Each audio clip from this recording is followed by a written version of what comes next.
Muy buenas tardes, bienvenidos, bienvenidas a esta edición de hoy de Sobre la Mesa. Hoy miércoles 5 de febrero del 2025. Rapidito, ¿cuáles son los temas que voy a estar discutiendo con ustedes en la tarde de hoy? Muchos de los temas siguen teniendo que ver con Mr. Donald Trump y sus decisiones.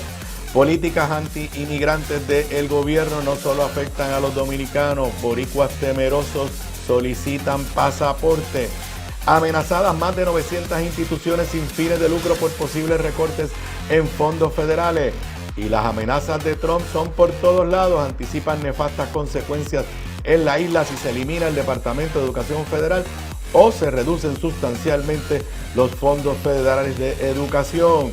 Avanza el proyecto antiaborto, se espera que se apruebe en la Cámara esta misma semana. Senadora popular trata de explicar aquí en Radio Isla 1320 temprano en la mañana su voto a favor. Presentan consejo asesor de la Federación LGBTQ+. Situación de la UPR, el remedio puede ser peor que la enfermedad. Y en la segunda hora, entre otros temas, converso con el licenciado Luis Vega Ramos sobre los cambios en el Partido Popular Democrático. Esos son los temas que voy a estar discutiendo con ustedes en la tarde de hoy en Sobre la Mesa, que comienza ahora. Un líder cuya voz conecta historia y actualidad. Su visión clara y experiencia única dan luz a los temas que moldean nuestra nación. Aníbal Acevedo Vilá está en Radio Isla 1320. Esto es Sobre la Mesa. Nuevamente bienvenidos, bienvenidas a esta edición de hoy de Sobre la Mesa, aquí en vivo como todos los días de lunes a viernes a través de toda la cadena de Radio Isla 1320. En vivo me pueden no solamente escuchar, me pueden ver por radioisla.tv, en la página de Facebook de esta emisora, en la página de Facebook de este servidor, en el canal de YouTube de Radio Isla 1320 y me puedes escuchar o también me puedes ver si has bajado la aplicación móvil de Radio Isla 1320. Te recuerdo que esta edición de hoy, al igual que todas las ediciones de Sobre la Mesa, se retransmite a las 10 de la noche por el canal 85 de Liberty Cable TV y también más adelante la encontrarás grabada en cualquiera de las plataformas que permiten escuchar podcast a través del internet y también me encontrarás en mi canal de YouTube. Escribes mi nombre en el buscador de YouTube, Aníbal Acevedo Vilá, y te lleva a mi canal. Ahí estará más tarde archivada esta edición de hoy. También encuentras todas las ediciones anteriores. Si no te has suscrito, si no te has registrado en el canal, dale a la campanita, te registras. Es completamente gratis y simplemente recibirás los avisos cada vez que algo nuevo se cuelgue, se postee, como decimos en buen puertorriqueño, en mi canal de YouTube. También te recuerdo que el nuevo episodio del podcast Análisis de la Z a la A con la licenciada Zoela Boy y este servidor está disponible desde anoche a las 7 de la noche en nuestro canal de YouTube. Ese es otro canal, Análisis de la Z a la A, y también está disponible en Spotify y Apple Podcast. Lo grabamos ayer, discutimos precisamente la situación, el cambio de mando, el discurso dentro del Partido Popular Democrático, el discurso de Pablo José Hernández. De eso yo he hablado aquí en Sobre la Mesa, pero en el podcast tienen las reacciones de la licenciada Zoela Boy y una interacción entre ella y yo sobre este tema, y también hablamos en ese podcast sobre el tema que discutí ayer en Sobre la Mesa. Voy a discutir hoy el proyecto aprobado mediante descarga y de forma básicamente sorpresiva el pasado lunes con 23 votos a favor en el Senado, poniéndole trabas a el derecho particularmente de las mujeres menores de 15 años a tomar una decisión sobre un aborto, sobre un embarazo no deseado. Ya nos buscas en YouTube, Análisis de la Z a la A, y aprovecho para recordarles que Zoe y yo hemos abierto una cuenta, yo no sé cómo llamarle esto, en la plataforma de Patreon, donde los que ustedes que se registren, que se suscriban, recibirán información. No es que sea confidencial, sino simplemente que la reciben primero que los demás. Por ejemplo, el bosquejo o los temas que que estoy discutiendo con ustedes en la tarde de hoy, los recibieron los que son parte del Patreon unas horas antes de la edición de hoy. De igual forma, pueden participar en vivo, pueden ver en vivo cuando nosotros grabamos el próximo episodio. Ya algunos de ustedes participaron en el episodio que grabamos ayer y haremos otro tipo de intervenciones con carácter más de interacción con nuestros seguidores.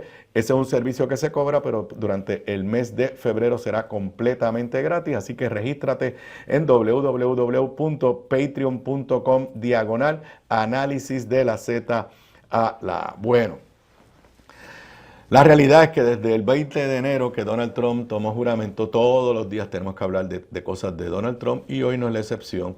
Algunas por sus implicaciones a nivel mundial, como lo que está pasando en el área de Gaza con el pueblo palestino, de lo que hablé ayer y voy a profundizar en la segunda hora del programa de hoy, y otras porque tienen efectos sobre Puerto Rico.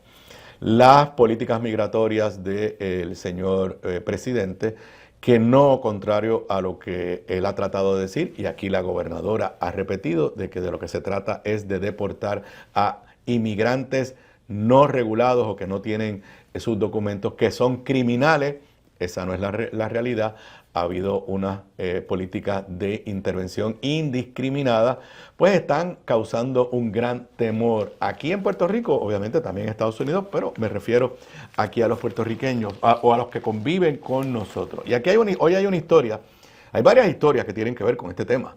En los medios de comunicación, varias historias que tienen que ver con este tema de los inmigrantes. Pero hay una historia que si ustedes no la han leído, les pido que la busquen en la página 8 del periódico El Nuevo Día, edición impresa, debe estar disponible en la edición digital. Redadas del ICE, estamos solicitando el cese de la persecución. Inmigrantes dominicanos piden a su consulado y al gobierno de Puerto Rico que cumplan promesas de asistirlos en el manejo de su situación migratoria. De esta historia sale que finalmente ICE ha reconocido que son más de 100 personas las que han sido arrestadas en Puerto Rico y en proceso de ser deportadas. Pero más allá de eso, voy a leerles porque tengo que relatar, tienen que entender la historia de Juan Vega, un dominicano que no tenía sus documentos, pero también la historia de su esposa, Iris Lázaro, que sí está legalmente en Puerto Rico. Voy a leer de esta nota de David Cordero Mercado para después hacernos un interrogante si este es el Estados Unidos que nosotros conocíamos.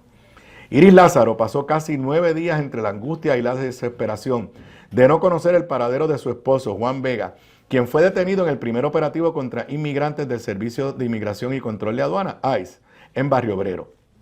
Desde aquel domingo 26 de enero, Lázaro solo ha hablado por teléfono brevemente con su esposo 2 veces. La última de ellas, la madrugada de ayer, luego de que El Nuevo Día cuestionara a la agencia federal por la ubicación del detenido. Paréntesis. Lo arrestan, se lo llevan, su esposa no sabe nada de él. Tuvo una primera conversación que la van a describir aquí ahora.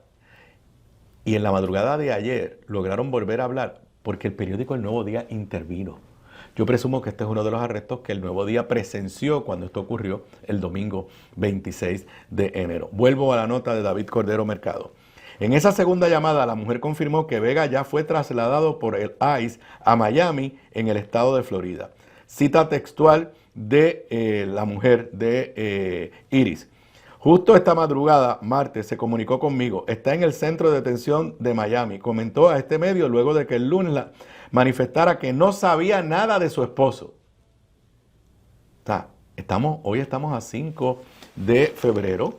Presumo que la llamada ocurrió el 3 o el 4 de febrero. Los arrestos fueron el 26 de enero. Sí, y en los Estados Unidos, en territorio de los Estados Unidos, se llevan a una persona y nadie sabe dónde está por casi 2 semanas.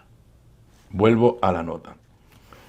Ahora Lázaro hace gestiones para recaudar dinero suficiente que le permita trasladarse a Miami y cubrir los gastos asociados a estos trámites. Ahí donde él está reciben visitas, así que pasado mañana, jueves, si logro comprar el boleto, cojo para allá para verlo aunque sea. De forma preliminar, Lázaro había contactado a un abogado en Miami que se encargaría de solicitar una fianza para su esposo en un intento por evitar su deportación. A petición del Nuevo Día, la Oficina de Investigación de Seguridad Nacional informó ayer que del 22 de enero al 4 de febrero 100 personas habían sido arrestadas por violación de leyes de inmigración, aunque contra algunos pensaba también otros cargos. 6 personas han sido removidas a su país con una partida voluntaria o una remoción acelerada. Esos son los que básicamente dicen, devuélveme que no voy a dar la pelea. Dice la nota, Vega, que es la persona que fue arrestada, Juan Vega, de 50 años, fue detenido junto a otras 46 personas de Guatemala, Ecuador, República Dominicana, Haití, México y Brasil en el primer día que se conoció de los operativos de ICE. Había salido de su casa a comprar un aguacate cuando fue sorprendido por los agentes federales, quienes cuestionaban aleatoriamente. ¿Qué quiere decir eso? Que simplemente le estaban preguntando, ¿tú eres dominicano? No había órdenes de arresto, no había nada, no cometió ningún delito. Simple y sencillamente, porque tenía, me imagino, el color de tez que le parecía dominicano y se hablaba, probablemente tenía el acento dominicano. Vuelvo a la nota. Quienes cuestionaban aleatoriamente a las personas frente a varios comercios en la avenida Borinquen, epicentro de la comunidad dominicana en la isla. El grupo de detenidos ahora incluye también a personas de China, Dominica y las Vírgenes Británicas, Uzbekistán, Kazajistán, Tayikistán, Kirguistán, Israel, Italia y Japón, según los datos actualizados suministrados. Lázaro, de origen dominicano, Lázaro es la esposa, de origen dominicano y ciudadana estadounidense, contó que al día siguiente esperó en el centro de detención de Guaynabo con la esperanza de ver a su esposo, pero no se le permitió. Ese mismo día por la tarde pudo hablar brevemente con él vía telefónica. Sí, dice la esposa, ciudadana americana, dominicana pero ciudadana americana. Sí, es cierto, él no tiene los papeles, pero no ha cometido ningún delito, vivía con su esposa ciudadana americana. Vuelvo ahora a cita de lo que dice ella. Ya no encuentro ni qué hacer. Están pasando tantas cosas extrañas con todo el mundo, no nada más con mi esposo, sostuvo la mujer el lunes, al señalar además que en este proceso no ha tenido comunicación ni apoyo de autoridades municipales ni estatales. Tampoco dijo ha recibido apoyo del cónsul dominicano en Puerto Rico, César Cedeño. Cita textual. El cónsul lo que ha estado en todo momento es aconsejando a la ciudadanía que salga a la calle a trabajar, que no está pasando nada, que no cunda el pánico, y una vez arrestan, entonces aconseja que firmen la deportación, salida voluntaria. Estoy bien indignada con eso también, porque no tenemos a nadie que nos represente y que le duela lo de uno. Lázaro indicó que Vega tiene un número de seguro social. Voy a esto es importante. Lázaro, el que se llevaron, el que la esposa no supo nada de él por semana y media, el que ahora está en Miami y que en todo este proceso probablemente no ha tenido ni un solo abogado. Y esto es en los Estados Unidos de América. Esto no es Venezuela, esto no es Colombia, esto no es Nicaragua, esto es en Estados Unidos de América. Vuelvo a ella.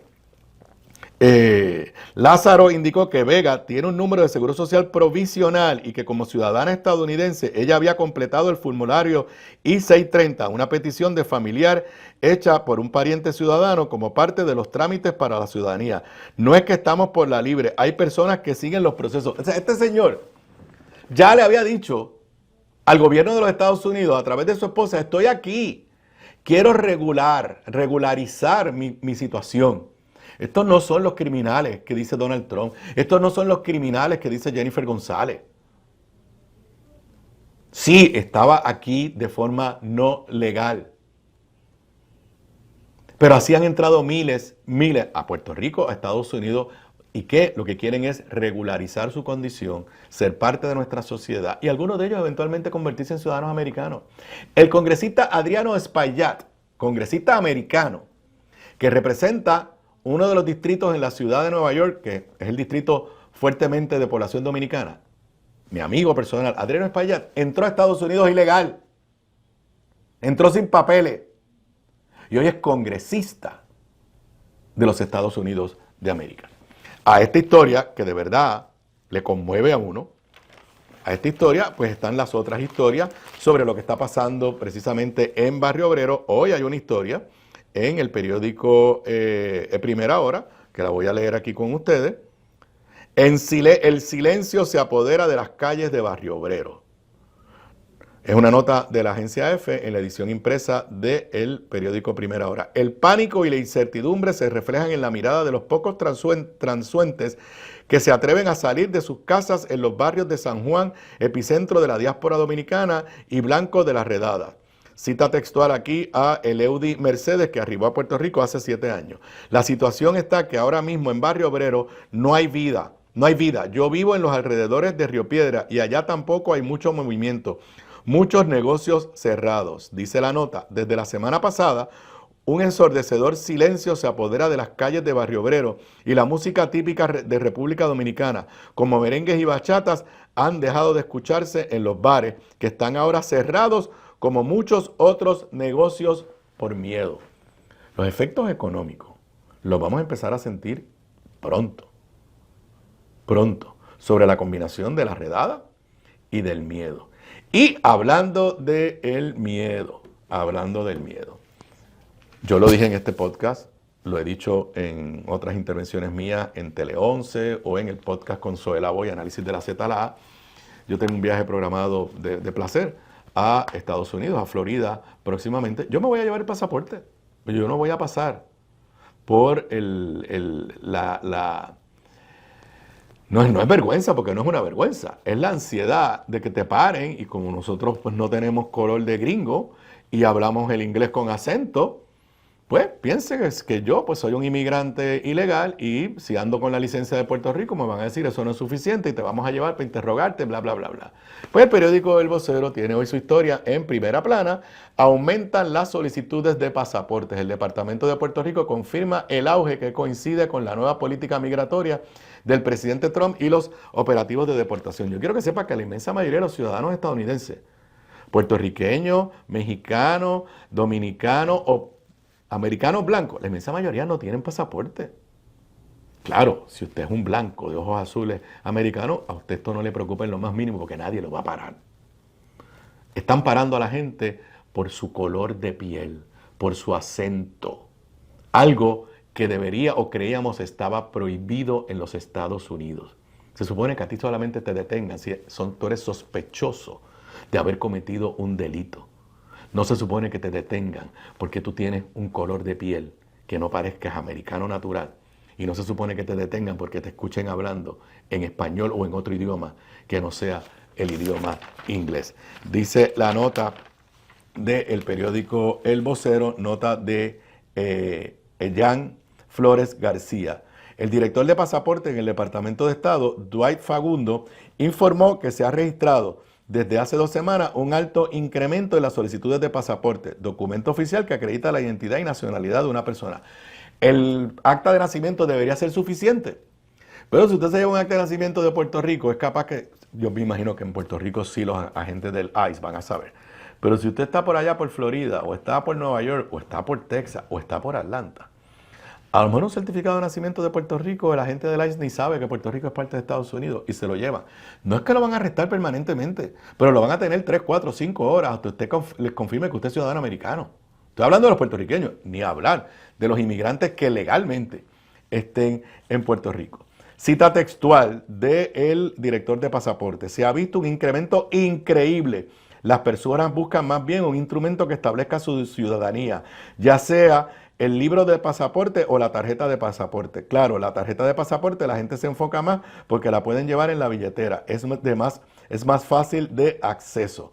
Este escenario, ya se terminó la cita, este escenario ocurre luego de que una orden ejecutiva de Donald Trump provocara que recientemente agentes del HSI intervinieran con personas alegadamente indocumentadas en diversas comunidades en la zona metropolitana. Así que si usted se cree que la tensión y la ansiedad era solamente para los inmigrantes, particularmente los puertorriqueños que viven en Estados Unidos o los que vayamos allá de paseo, mi consejo es duro decirlo. Yo nunca viajaba a los Estados Unidos, nada más que nunca bajaba con el pasaporte. Pues saben que me lo voy a echar en el bolsillo. Y mientras todo esto ocurre allá en Estados Unidos, número 1, ya se están preparando para recibir inmigrantes en la base de Guantánamo, o peor aún, en la cárcel de Guantánamo, o peor aún, en el campo de concentración de Guantánamo.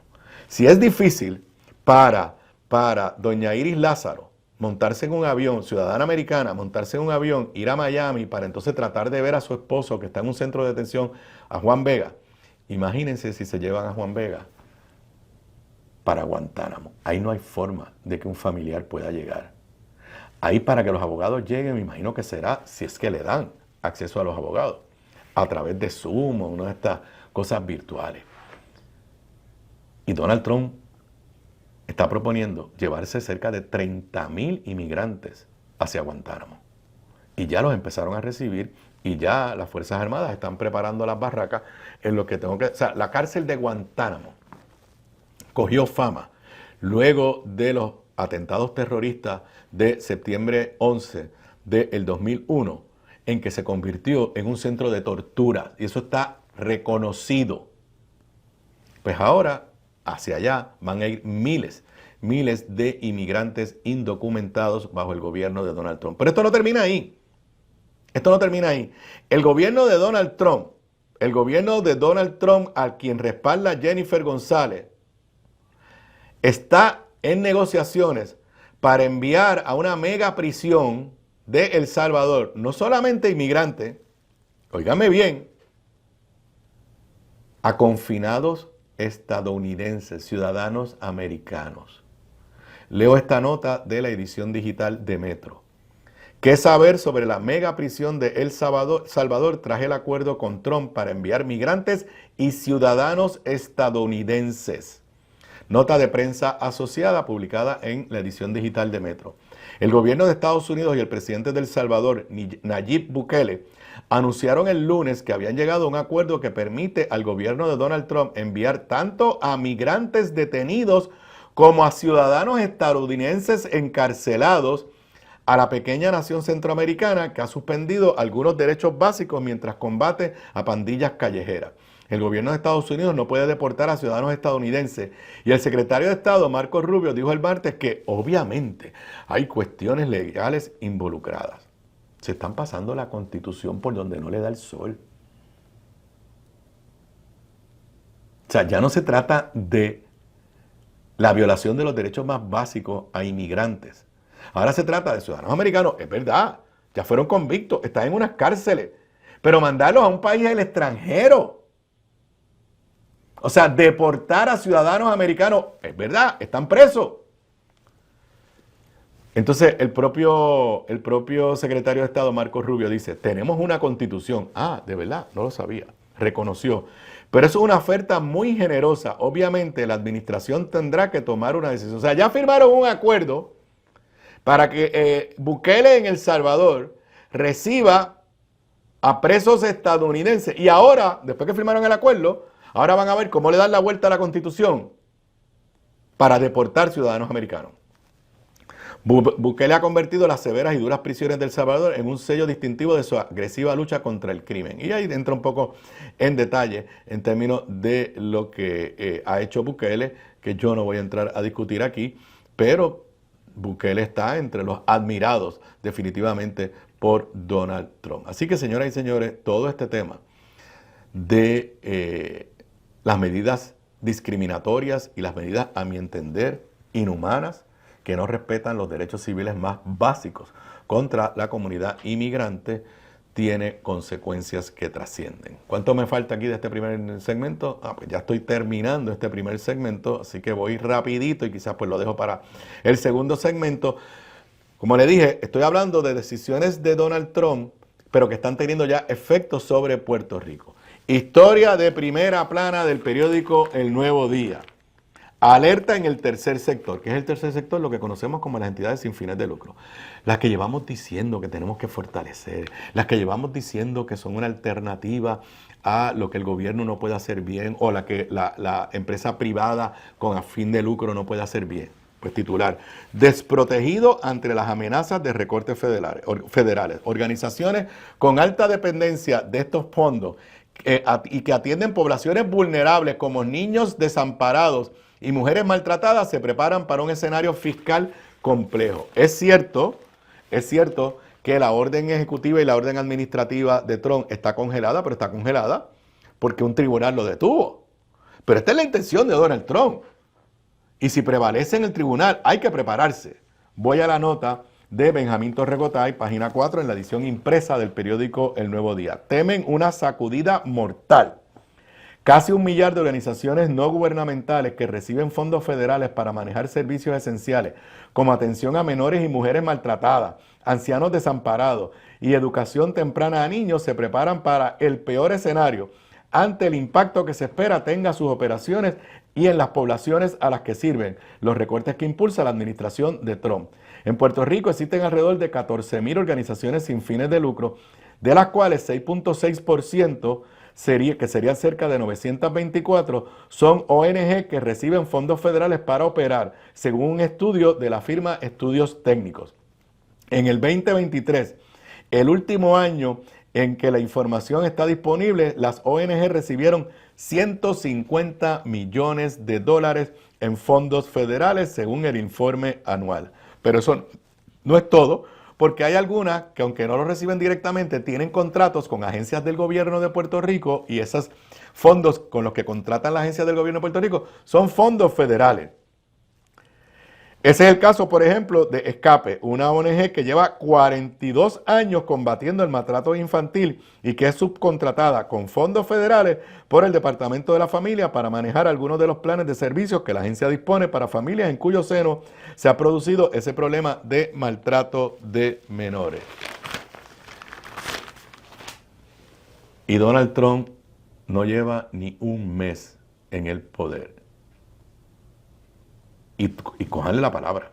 O sea, yo no tengo la más mínima duda, que van a haber recortes que van a afectar a decenas y decenas o más de un centenar de entidades sin fines de lucro en Puerto Rico que le dan servicio a los sectores más vulnerabilizados de nuestra sociedad. Prepárense, y lo digo con dolor en el alma, lo peor está por venir. Me voy a la pausa. Y hablando de Trump, hay que seguir hablando.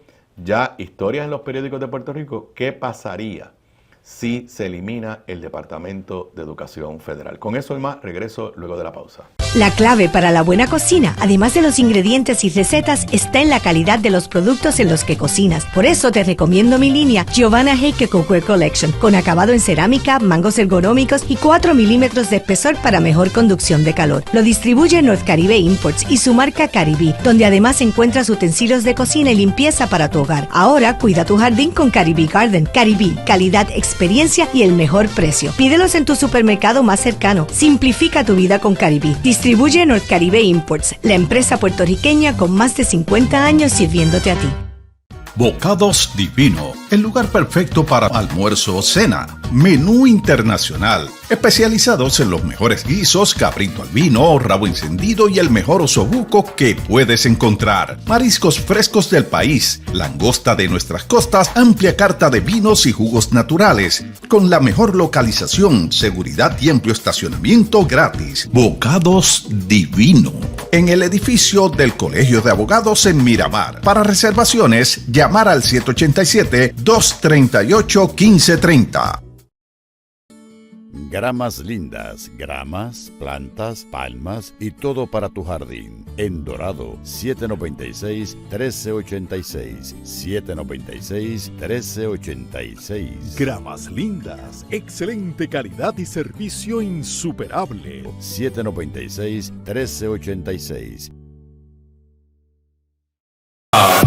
Aquí de regreso a Sobre la Mesa. Le decía al inicio de la edición de hoy que la mayoría de los temas hoy, ayer, la semana pasada y por lo que va en los próximos días tienen que ver con las decisiones descabelladas, desacertadas, injustas, discriminatorias, inconstitucionales de Donald Trump, y esa es la realidad. Pero lo que he estado analizando con ustedes no es la cosa teórica, sino las implicaciones que está teniendo sobre Puerto Rico. Pero hago una reflexión porque voy a hablar del tema de educación y lo que parecía una amenaza, pero ya medios de prensa lo empecé a comentar ayer, de Estados Unidos. Dicen que hay un borrador, se está trabajando un borrador de orden ejecutiva para eventualmente eliminar el Departamento de Educación Federal, que requiere acción del Congreso. Pero un poco trayéndolo al tema de Puerto Rico, una de las razones por las que estamos hablando también tanto de Donald Trump es que el gobierno de Jennifer González no produce ninguna noticia positiva de nada.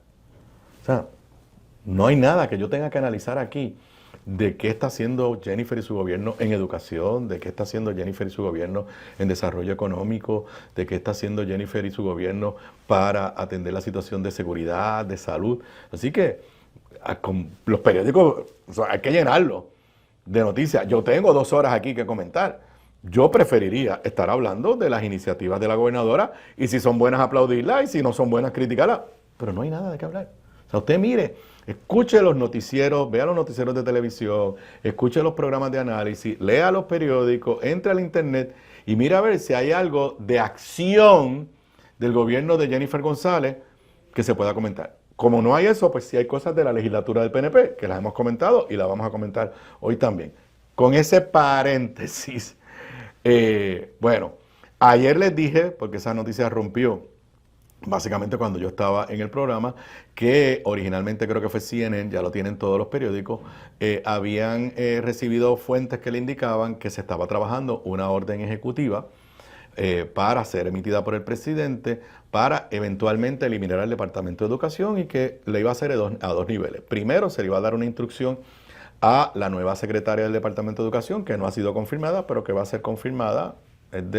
Yo no creo que debería ser confirmada, pero en este nuevo mundo de Donald Trump es de las menos controversiales, para que como secretaria ella comenzara a disminuir el marco de acción del Departamento de Educación. Y la segunda fase es que en algún momento durante el cuatrenio, una vez tú conviertas el Departamento de Educación en algo que tenga cada día menos impacto sobre la educación en todos los Estados Unidos, pues presentar una medida para finalmente derogarlo. Lo dije ayer, lo repito, históricamente no le ha sido fácil porque esto desde Ronald Reagan, el Departamento de Educación se creó bajo federal, bajo la presidencia de Jimmy Carter, y desde Ronald Reagan él ha tratado, los republicanos en momentos han tratado de eliminarlo y no lo han logrado.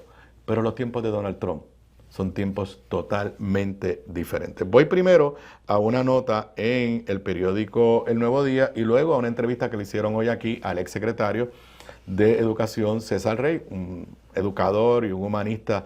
Fue secretario durante el gobierno de Sila Calderón, amigo personal y siempre lo he distinguido. Pero página 11, edición impresa del Nuevo Día, advierten que hay que tomarlo con seriedad. Ya finalmente la gente está dándose cuenta que todo lo que dice Donald Trump lo va a tratar de ejecutar. El presidente Donald Trump y su asesor Elon Musk insisten en eliminar la agencia que inyecta más de $2,000 millones a Puerto Rico. Para mí esto me toca en el plano más cercano porque cuando fui comisionado residente, si de algo me he sentido orgulloso en mi trayectoria pública, es que Puerto Rico era discriminado en el programa más grande de educación K-12, que es lo que se conoce como el título 1, tenía un cap, tenía un tope, y yo logré con grandes aliados como el fenecido senador Ted Kennedy, el que luego, demócrata, el republicano, que en aquel momento presidía la Comisión de Educación de la Cámara, republicano, eventualmente fue presidente de la Cámara, John Boehner. Yo logré que No Child Left Behind, la legislación que firmó el presidente Bush en enero del 2002, se eliminara el discrimen para Puerto Rico. Y ese es el programa más grande de fondos federales para todos los Estados Unidos y para Puerto Rico, y no tengo la más mínima duda que es uno de los que está como tarjeta de Elon Musk y del presidente Trump. Pero voy a la nota de José Delgado en El Nuevo Día. Sin poder eliminarlo por decreto, el presidente Trump buscará primero reducir y o transferir programas del Departamento de Educación Federal con implicaciones significativas para Puerto Rico, que este año fiscal cuenta con 2.433 millones en fondos federales para su sistema educativo. Trump incluyó en su agenda de campaña la eliminación del Departamento de Educación Federal. Para ello va a requerir el visto bueno del Senado, donde se necesitarán al menos 7 votos demócratas, que seguramente no va a encontrar, y de la Cámara. A corto plazo, la meta es reducir sus gastos y su personal. Para ello, el multimillonario Elon Musk, que cada día es el hombre más poderoso en este gobierno de Trump, a veces hasta parece más poderoso que el mismo Trump, el billonario más rico del mundo, vuelvo a la nota. Ahora un empleado federal temporero, según la Casa Blanca, tiene a unas 20 personas dentro del Departamento de Educación examinando los programas y los empleados que puedan despedir, según The Washington Post. La orden ejecutiva que Trump emita reclamaría la eliminación del Departamento de Educación Federal. Pienso que puedo trabajar con el Congreso, dijo ayer el presidente de los Estados Unidos. En otras palabras, él cree que los puede convencer. Hay que tomar esto con mucha seriedad, expresó en reacción el secretario del Departamento de Educación, César Rey, al acentuar que en un sistema público que depende de alrededor del 45.8% de fondos federales, puede haber una decapitación de los proyectos más sensibles. ¿Cuánto de esos cambios y recortes se puedan hacer por decreto o legislación? Todavía es incierto. Y hoy estuvo aquí en Radio Isla César Rey, y voy aquí a leer de la página web de Radio Isla. César Rey advierte: será muy difícil para Trump desmantelar el departamento. No obstante, el ex titular de dicha agencia a nivel local reconoció que órdenes ejecutivas del presidente pudieran impactar a estudiantes en la isla de título 1 y título 4. Cita textual a César Rey en Dígame la Verdad aquí en Radio Isla. Va a ser bien difícil para el presidente Trump tratar de eliminarlo porque tiene que pasar por el Congreso y los congresistas tienen en 2 años elecciones. Sus constituyentes dependen en gran sentido de muchas de esas transferencias de fondos, aunque debo aclarar que la aportación que se hace a Puerto Rico es 4 veces más que la que se hace en promedio en los Estados Unidos. Así que estamos hablando que en el caso de Puerto Rico tendría un efecto significativo, pero de nuevo quiero aclarar que se ve bastante remoto. Rey recordó que como parte de la política de Trump para atender el departamento se impactarán los currículos cuando recurra a la prohibición de discusiones en torno al racismo o la equidad de género. Asimismo reconoció que algunas de las medidas a implementarse por Trump podrían afectar a estudiantes en Puerto Rico que forman parte de los programas de educación especial, que agrupan un 40% de la matrícula, así como aquellos que forman parte del título 1 y título 4, para lo cual se necesita la asistencia financiera para mantener en funciones a los profesionales que trabajan en esas áreas. Miren, esto es bien sencillo. Van a haber recortes en educación. Va a haber, por lo menos, va a haber una reducción en el marco de acción del Departamento de Educación Federal. Y todo esto responde a 2 filosofías. Número 1, que entienden que el gobierno federal no debe meterse en la educación y que eso debe estar en manos de los estados, los territorios, los counties y las ciudades. Es una visión filosófica. Y la otra, de recortar a como de lugar, que eso es para lo que trajeron a Elon Musk. Elon Musk ha prometido que va a reducir el gasto gubernamental en los Estados Unidos como nunca antes lo habíamos visto. Así que yo coincido con César Rey y con otros que llegar a eliminar el Departamento de Educación Federal va a ser cuesta arriba. Pero no tengo la más mínima duda que los republicanos, y para eso no van a necesitar los 60 votos en el Senado, no tengo la más mínima duda que por la vía de órdenes ejecutivas del presidente y por la vía de asignaciones presupuestarias, van a reducir las asignaciones para la educación. Y como Puerto Rico, como dice César Rey, depende 4 veces más que las demás jurisdicciones, $1 que quiten en todos los Estados Unidos va a tener un efecto mucho más adverso en nuestro sistema educativo. Nuevamente no vemos a el actual gobierno de Jennifer González preparándose para nada de esto, a pesar de que ese es el presidente que ella respaldó. Y aterrizando en temas de aquí local, ayer hablé del proyecto antiaborto que fue aprobado, 23 votos a favor, 3 en contra y 2 abstenciones en el Senado el pasado lunes, que se descargó sin vistas públicas, sin citar a la Secretaría de Justicia, a el secretario del Departamento de Salud, sin informe, y que pretende regular el derecho de una niña de 15 años o menos a tomar una decisión sobre un embarazo no deseado. Hoy el periódico El Vocero nos adelanta que esto va fast track, que esto va a las millas. Dice el periódico El Vocero: Cámara atenderá proyectos sobre el aborto esta semana. Voces opositoras levantan dudas sobre la efectividad de la medida. Nota de Wilmary Ellis Agosto. El portavoz de la mayoría nuevo progresista, José Pichi Torres Zamora, informó que si el proyecto del Senado 297, que crea el protocolo para manejar casos de aborto en menores de 15 años, cruza, eso quiere decir que llega a la Cámara, sin complicaciones, este cuerpo legislativo deberá atenderse en la sesión de este jueves, sin vista pública, sin citar a la Secretaría de Justicia, sin citar a el Secretario de Salud, sin citar a la Secretaría del Departamento de la Familia, sin citar al sector privado de la salud, de la prevención de abusos contra menores, los expertos, nada, sin citar a nadie. Ayer yo hablé del proyecto. Esta mañana, y ayer mencioné, y de esto lo discutimos a fondo, ¿estamos ya para la pausa? Bueno, esto lo discutimos a fondo en el podcast Análisis de la Z a la A que grabamos sobre ella, la voy y yo, y Zoe sabe de este tema más que yo, así en ese sentido los invito a que lo busquen en nuestra plataforma de YouTube, en Spotify y en Apple Podcast. A Zoe, a mí, a muchos nos sorprendió el voto a favor de la nueva senadora del Partido Popular, Ada Álvarez Conde, a ese proyecto. Esta mañana, aquí en Pegado en la Mañana, con Luis Herrero y con Jonathan Lebrón, ella habló. Me voy a la pausa. Cuando regresemos luego de la pausa, mis impresiones sobre las explicaciones de la senadora Ada Álvarez Conde. Regreso luego de la pausa. Aquí de regreso a Sobre la Mesa. Bueno, antes de irme a la pausa, hablaba del proyecto que pretende establecer un protocolo para una menor de 15 años o menos que quiera tomar la decisión de evitar un embarazo. Hablé de eso ayer, se expliqué un poco el alcance del proyecto.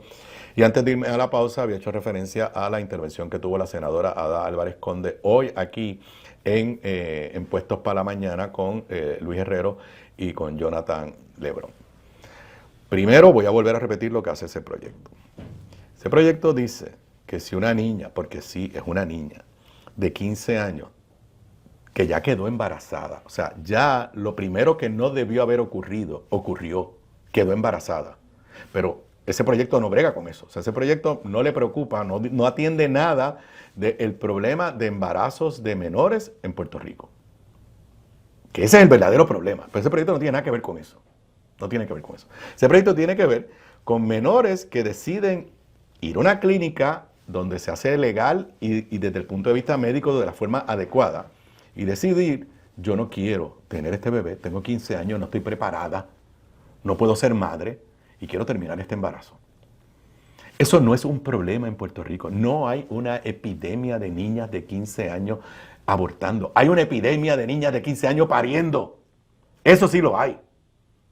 Y eso no le importa a Rodríguez Bebe ni a Tomás Rivera Chat. Entonces, lo que dice este proyecto es que si la niña va a tomar esa decisión, hay que ir a pedirle permiso al papá, a la mamá o al tutor. Y yo sé, mucha gente dice, bueno, pero es que eso parece lógico. Una niña que toma esa decisión está bajo unas grandes presiones y tiene que tomar una decisión dificilísima. Igual que es difícil la decisión de lo voy a parir y voy a ser madre, igual de difícil es, pues no estoy lista para ser madre. Entonces, cuando tú le pones que para ella tomar esa difícil decisión, tiene que ir a pedirle permiso al papá o a la mamá, tú te corres el riesgo de que papá o mamá, en el caso de papá, consciente o inconscientemente, especialmente si es la mujer, le nieguen el permiso por temor a que se sepa que quien la preñó, para usar la palabra de pueblo, es el papá, el padrastro, el tío o un familiar, y evitarse el escándalo público y en ese sentido la obligan a parir. Ese es el efecto real. Escuché a la senadora esta mañana y yo parto de la buena fe de la senadora. Ella dice que ella lo que está preocupada es con las agresiones sexuales. Y entonces su teoría es que como el proyecto dice que si cuando la niña llega a la clínica hay una sospecha o algo de que a lo mejor es un embarazo por violencia, por incesto, por violación, por lo que sea, pues entonces se supone que la clínica tenga un trabajador social que no sé quién lo va a pagar y con qué dinero las clínicas lo van a tener, para que entonces la niña sea entrevistada sola y entonces la niña pueda decir si de verdad qué fue lo que pasó. Mire, con esa norma, entonces sí, que si el papá o la mamá sabe que el resultado es una agresión sexual, ya sea incestuosa o de un amigo de la familia, y lo que quieren es evitar el escándalo, no la van a dejar llegar.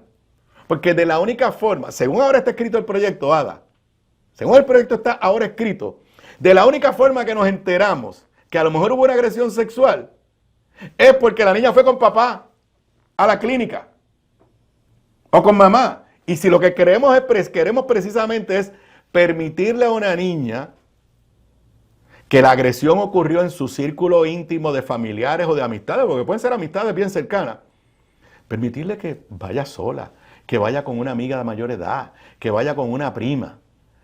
Y sí, claro que en la clínica deberían hacer las preguntas y si aparentemente es algo que tiene que ver, que no es una relación consensual, ya sea con un niño de 14 años también, que eso, créame, eso está pasando, pero si es pues entonces hacerlo referido. Pero básicamente lo que hace el proyecto es favorecer el encubrimiento. Favorecer el encubrimiento. Entonces decir que la niña la van a entrevistar sola, pero papá está allá afuera, y pensar, o sea, en la teoría es que una niña de 15 años no puede tomar una decisión. Pero by the way, como no puede tomar una decisión para abortar, la vamos a obligar a ser madre. Porque ese es el otro lado de la moneda. Y entonces ahora la teoría es que la niña que fue con papá agresor en teoría, o papá encubridor, o mamá encubridora en teoría, tuvo que ir con ellos allí a la clínica. Y obviamente llegó allí amedrentada,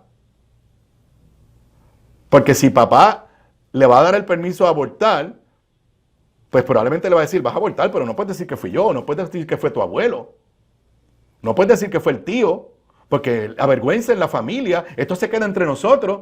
Entonces la teoría es que papá está afuera y la nena de 15 años, que no es suficientemente madura para tomar una decisión según la teoría, cuando esté sola va a ser suficientemente madura para entonces ir en contra de papá que está allá afuera y que sabe Dios si la amenazó. Yo, con todo el respeto, Ada, no entendí la justificación, no entendí la explicación. Además, como dije al principio y lo dije ayer, esto no es un problema en Puerto Rico. Agresiones sexuales a menores sí es un problema. Y este proyecto no viene a resolver ese problema. Es más, lo dificulta. Si la niña le confiesa a la consejera en la escuela que fue una agresión sexual de un familiar, pues la consejera no la puede llevar. Y la niña dice, quiero abortar. La consejera no le puede decir, mira, vete. Y ve allá y dilo. Dice, tienes que ir con tu papá o tienes que ir con tu mamá. Y cuando la niña va donde la mamá, ¿qué ha pasado? La mamá no le cree. La mamá le dice, no, hombre, no, eso fue el noviecito y tú le estás echando la culpa a tu padrastro. Porque eso pasa. Esas son historias de la vida real. Claro, este es el primer paso para empezar a quitarle derechos a las mujeres. De eso yo no tengo la más mínima duda. El proyecto va para la Cámara de Representantes. Lo dije ayer y lo repito. Yo quiero saber cuál es la posición de mi partido. Yo quiero saber cuál es la posición de mi partido sobre estos temas. Porque, y lo aplaudí y lo sigo aplaudiendo, Pablo José ha dicho que hay que redefinir lo que significa ser de centro y ser de centro del Partido Popular Democrático. No puede ser que en temas como este cada cual haga lo que le dé la gana. Lo dije ayer. Tú puedes tener una posición de partido, por ejemplo, el Partido Demócrata está a favor del derecho de la mujer a tomar las decisiones sobre su cuerpo, pero ha reconocido que hay algunos congresistas que tienen unos fuertes valores cristianos y pues se le permite y tampoco los van a votar del partido. Pero la posición del partido es clara.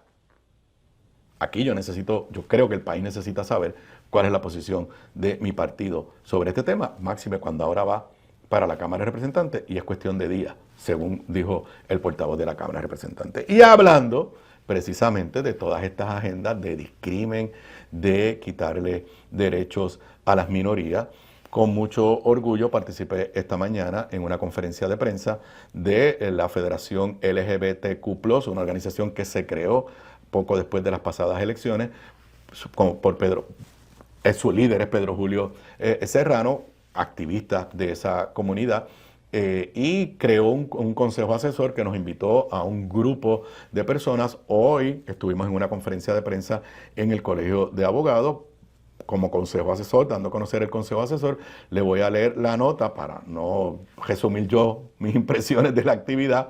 Ya está en la edición digital del periódico El Nuevo Día. Presentan consejo asesor de la Federación LGBTQ+ de Puerto Rico. No podemos dar un paso atrás. Entre los integrantes figuran el exgobernador Aníbal Acevedo Vilá, la reverenda Agustina Lubis Núñez y la exalcaldesa de San Juan, Carmen Yulín Cruz. Voy a leer de esta nota de Génesis Ibarra Vázquez. Políticos, activistas, líderes religiosos, periodistas y defensores de los derechos humanos son algunos de los integrantes del nuevo Consejo Asesor de la Federación LGBTQ+, que guiará a la organización en la lucha a favor de la equidad ante los ataques previstos a nivel local y desde Estados Unidos. Cita textual: tenemos miedo, no vamos a negar que tenemos miedo, pero actuamos sobre este miedo. Y la manera en que nosotros actuamos sobre ese miedo es a favor de los derechos de la comunidad LGBTQ+, a favor de los derechos de las mujeres, a favor de los derechos de las personas migrantes, a favor de las personas que tienen diversidad funcional, a favor de los sindicatos, a favor de los trabajadores, a favor de las causas ambientales, expresó el activista Pedro Julio Serrano. Como le dije, entre los miembros está este servidor, está Carmen Yulín, está la periodista Wilda Rodríguez, está la directora de Amnistía Internacional Lisa Gallardo, está la ex senadora Zoela Boy, el coronel retirado del Ejército de los Estados Unidos, Arnaldo Claudio, el doctor Miguel Vázquez, director de True Self Foundation, y la reverenda Agustina Levis. Estuve en la actividad y poco puedo repetir lo que dije yo en esa actividad. Bueno, voy a leer aquí lo que dice la nota para no citarme yo mismo. Por su parte, Acevedo Vilá anticipó que van a ser tiempos bien difíciles. Creo que esa es la razón por la que estamos todos aquí y se van a perder batallas. Tristemente puedo anticipar que cuando termine este cuatrenio se van a haber perdido derechos, pero si no se dan las peleas ahora, las posibilidades de recuperarlos en el futuro podrían ser nulas. Si cada derecho que se le quita a esta comunidad y a las otras comunidades no tienen un costo político y no generan conciencia en el país, pues entonces los que vengan después van a decir no hay nada que arriesgar otra vez. Así que como sé que va a haber derrotas, que estén claros que esta es una lucha nuevamente que no se va a ganar a corto plazo. Eso es lo que yo pienso, eso es lo que yo siento. Vienen tiempos difíciles para los migrantes, vienen tiempos difíciles para las mujeres, vienen tiempos difíciles para la comunidad LGBTQ+, vienen tiempos difíciles para los palestinos que nos creemos que no tienen nada que ver con nosotros, y aunque se pierdan unas batallas hoy o mañana, hay que darlas, porque si creemos en la democracia, tenemos que lograr que se genere la indignación suficiente para cuando haya un cambio de gobierno, se comiencen a recuperar esos derechos perdidos. Ahora tengo que decir algo antes de irme a la pausa. Esta va a ser la primera generación, porque yo no lo viví, y mi invitado próximo, Luis Vega Ramos, no lo ha vivido. Nosotros todos vivimos que cada 5 años, 10 años se le ganaban derechos a algún sector de nuestra sociedad. Por primera vez, yo tengo 62 años, cumplo 63 ahora en febrero, así que ya debo empezar a decir que tengo 63. Por primera vez yo voy a vivir un periodo de tiempo donde las mujeres van a acabar con menos derechos que los que tenían antes. La comunidad LGBTQ+ con menos derechos que los que tenían antes. La comunidad de inmigrantes con menos derechos de los que tenían antes. Hacia eso vamos, y eso nos afecta y nos toca a todos. Regreso con Luis Vega Ramos luego de la...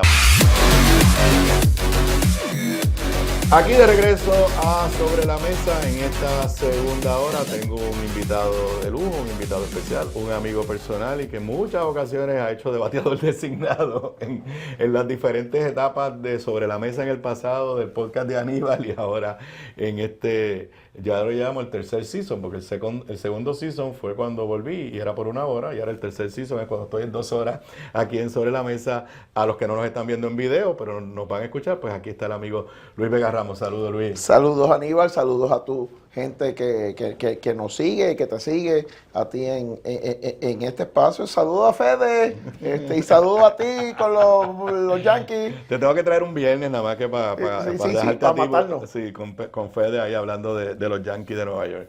Bueno, sé que estabas escuchándome cuando estaba hablando de los otros temas antes de hacer la pausa, y sé que son temas que a ti también te importan, te conmueven, y que has sido, cuando has estado en la legislatura, has dado batallas sobre esos temas. Me refiero pues al tema del aborto, al tema de la comunidad LGBTQ+, y no, yo sé que quieres, antes de hablar del Partido Popular o de hablar de los otros temas. No voy a rehuir hablar del Partido Popular, pero creo que sí, creo que es importante hablar de lo que está pasando en el mundo a través de Estados Unidos y la presidencia de Trump. O sea, yo creo que aquí hay un debate de la otredad, que era un término que acuñó pues el profesor, amigo, a veces adversario, García Pasalacua.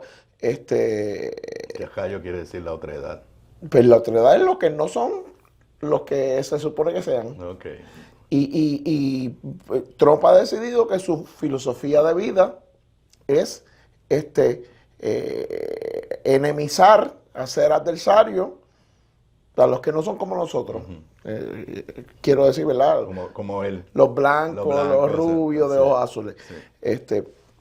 Y lo vemos con las mujeres, lo vemos con la comunidad LGBT, lo vemos con, obviamente, los inmigrantes y la jugada que se tiró con la presidenta de México en estos días. Y me parece que pues aquí tenemos que preocuparnos en que, y aquí en Puerto Rico, por ejemplo, lo tenemos directo con la comunidad de nuestros hermanos y hermanas, particularmente dominicanos, pero inmigrantes, todos, de que se descalifique, de que se enemice, de que los declaremos como los adversarios a una gente que, entre comillas, no son como nosotros.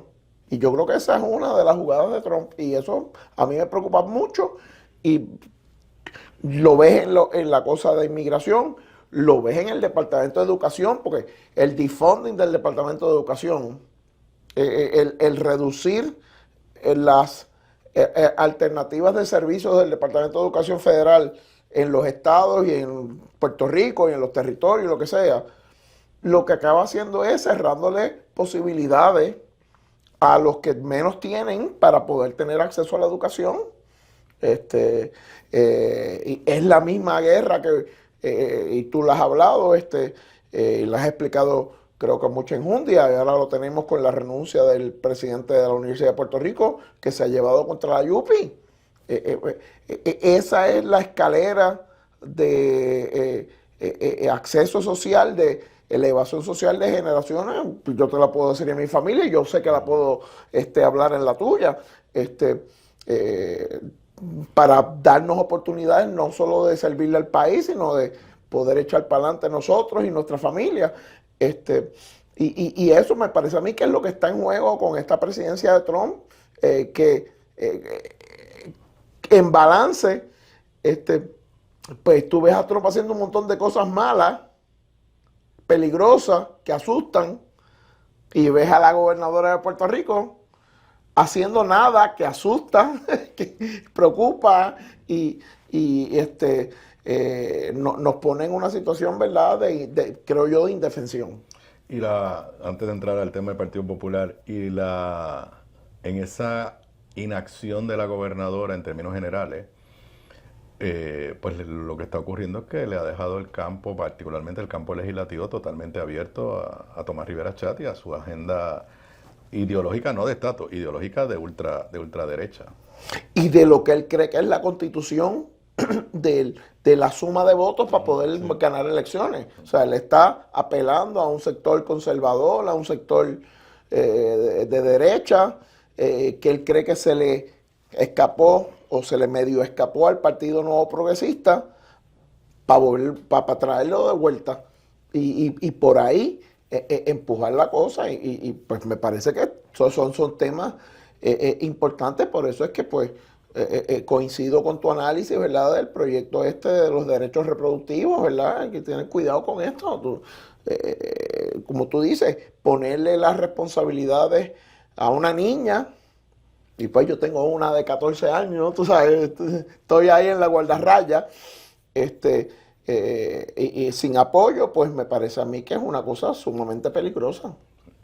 Bueno, ¿tuviste el Consejo General? Fui. ¿Tuviste a Humacao? Bueno, pues entonces yo no estuve allí, no voy a usar a mi sobrino Luis Herrero de fuente, porque Luis estaba de cheerleader y de toda esa vaina, así que estaba totalmente prejuiciado, pero tú que estabas allí sentado como miembro del Consejo y que has pasado por eventos como ese desde que no era oficialmente miembro del Consejo y te colaba. Tú sabes el cuento, ¿eh? Eso. Así que dime... Héctor Luis se ponía nervioso cuando colaron a Néstor, a Luis Vega. ¿Por qué lo dejaron entrar? Bueno, cuéntame el evento como tal y un poco para hablar de tu impresión del evento y de las palabras y las primeras acciones de Pablo. Y pues estoy obligado a que comentemos una columna hoy de Jorge Colbert en el periódico El Vocero. Pues mira, yo vi un entusiasmo en la actividad del Consejo General con la figura de Pablo, que honestamente no lo había visto hacía un tiempo, honestamente.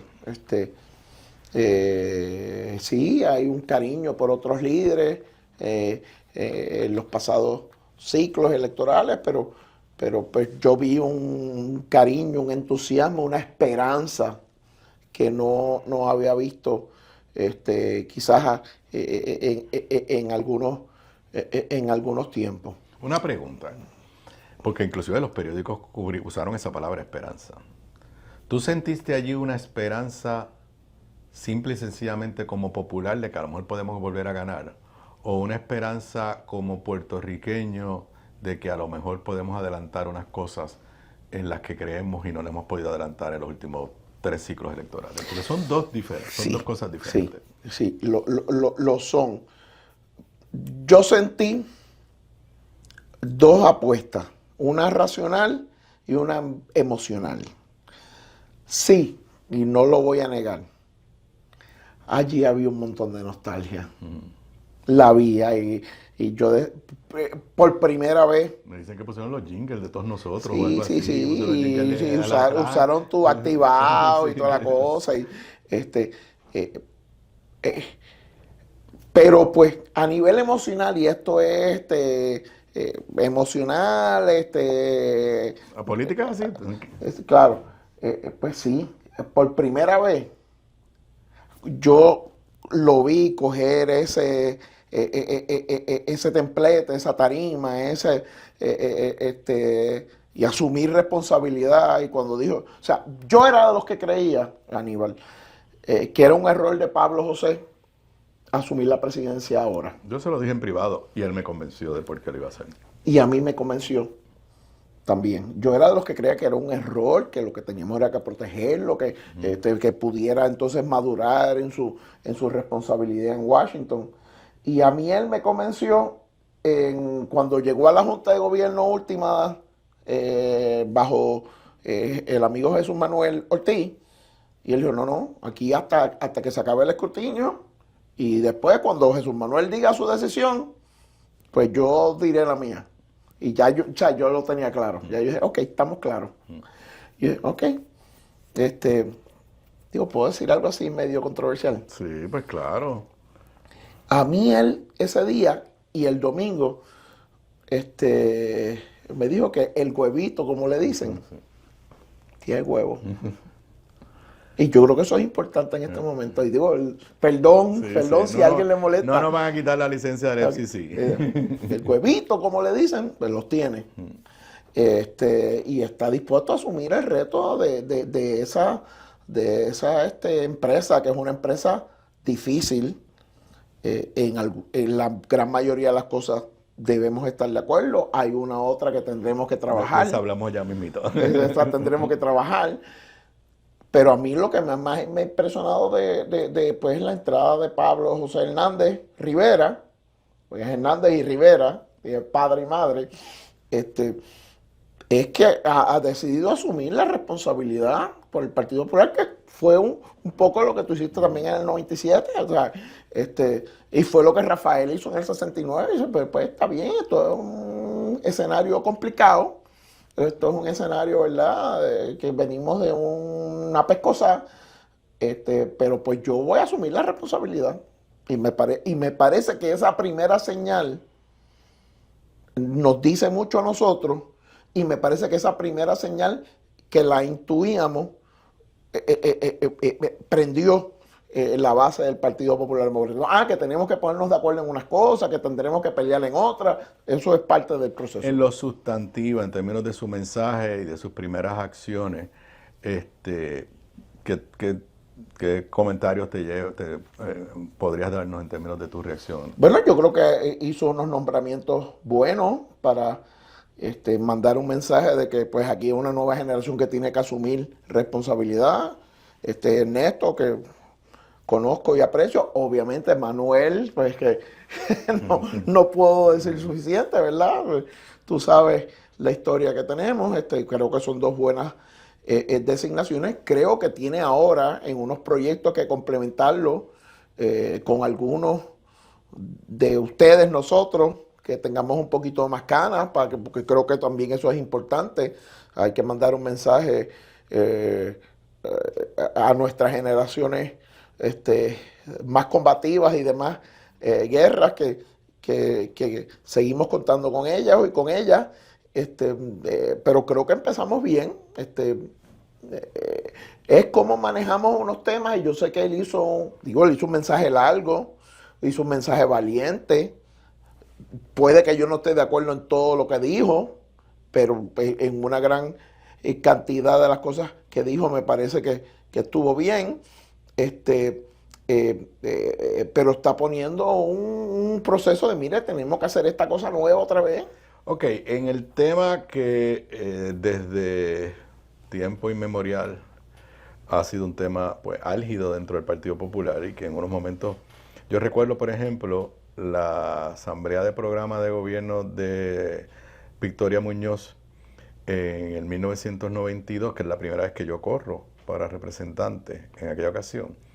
La asamblea de programa y reglamento se atrasó como por 4 horas porque no se podía, yo no era parte de esos organismos todavía, yo era un rookie.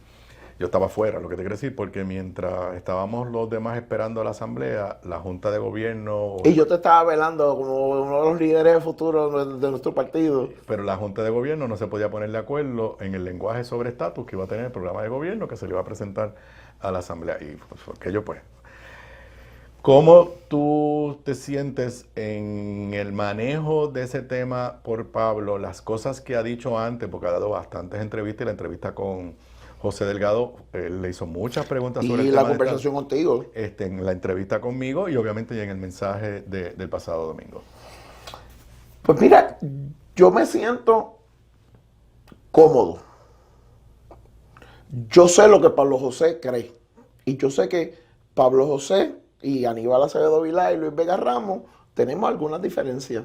Y para salir del elefante en la cristalería, la diferencia es cómo manejamos la cláusula territorial. Esa es la diferencia. Si es posible una asociación digna, bilateral, entre dos pueblos dentro de la cláusula territorial, que tú y yo creemos que no es posible, o si tenemos que hacerla fuera de la cláusula territorial. Y ese es el elefante en la cristalería. Y tenemos que entenderlo. Y aunque el domingo él no usó la palabra, en la entrevista con José Delgado sí habló de como que hay que hacer un pacto. Y yo interpreto que está diciendo pues que entonces no lo tenemos.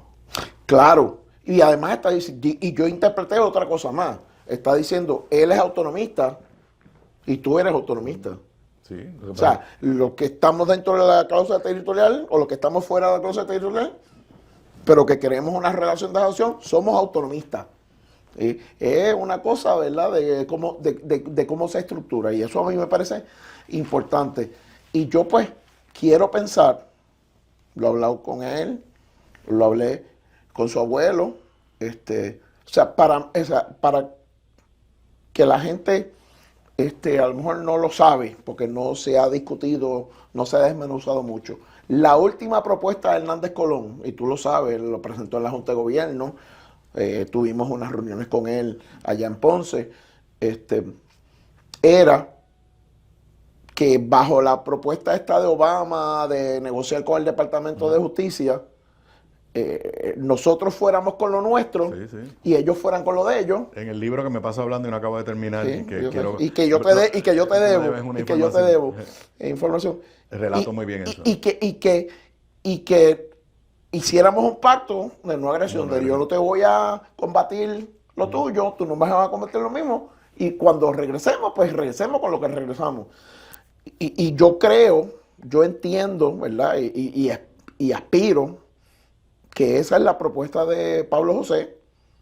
Él va a empujar, él es la que él cree dentro de la Constitución de los Estados Unidos, cláusula territorial, etcétera, pero no va a objetar. Y si eso es lo que hace, creo que es lo correcto, que los que creemos que la manera de desarrollar el ELA es clarificando el asunto de la cláusula territorial y entonces estableciendo la serie de poderes, podamos hacer lo mismo.